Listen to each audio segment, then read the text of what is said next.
S ಎಲ್ಲರಿಗೂ ನಮಸ್ಕಾರ. ಪ್ರೀತಿಯ ಪುಟಾಣಿ ಮಕ್ಕಳ, ಈ ದಿನ ಒಂದು ಸಣ್ಣ ಪ್ರಯೋಗದ ಮೂಲಕ ಈ ವಿಡಿಯೋವನ್ನ ಮಾಡ್ತಾ ಇದ್ದೀವಿ. ಮಕ್ಕಳೇ, ಇದು ಒಂದು ಸಣ್ಣ ಪರಿಕಲ್ಪನೆ.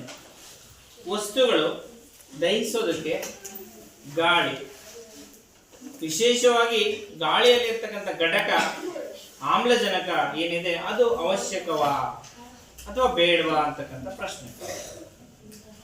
ಹೌದು ಅಥವಾ ಇಲ್ವಾ ಅಂತದನ್ನ ಈ ಪ್ರಯೋಗದ ಮುಖಾಂತರ ನೋಡೋಣ. ಮಕ್ಕಳೇ, ಈಗ ನಾನು ಇಲ್ಲಿ ಮೇಣದ ಬತ್ತಿಯನ್ನು ಹಚ್ಚಿಟ್ಟಿದ್ದೀನಿ. ಉರಿತಾ ಇದೆ, ಚೆನ್ನಾಗಿ ಉರಿತಾ ಇದೆ. ಸುತ್ತ ಬೆಳಕು ಕಾಣಿಸ್ತಾ ಇದೆ. ವಸ್ತುಗಳನ್ನ ನೋಡಬಹುದು ಬೆಳಕಿನ ಸಹಾಯದಿಂದ. ಈಗ ಏನ್ ಮಾಡ್ತೀನಿ, ನಾನು ಒಂದು ಗಾಜಿನ ಗ್ಲಾಸ್ ಅನ್ನು ತಗೊಂತೀನಿ. ಈ ಉರಿತಕ್ಕಂಥ ಮೇಣದ ಬತ್ತಿಯ ಮೇಲೆ ನಿಧಾನಕ್ಕೆ ಬೋರ್ಲಾಗ್ತೀನಿ. ಮಕ್ಕಳೇ ಗಮನಿಸಿ, ಏನಾಯ್ತು? ಉರಿತಕ್ಕಂಥ ಮೇಣದ ಬತ್ತಿ ಆಫ್ ಆಯ್ತು.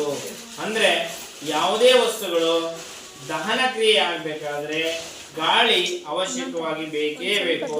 ವಿಶೇಷವಾಗಿ ಗಾಳಿಯಲ್ಲಿರ್ತಕ್ಕಂಥ ಘಟಕ ಆಮ್ಲಜನಕ ಅವಶ್ಯಕವಾಗಿ ಬೇಕೇ ಬೇಕು.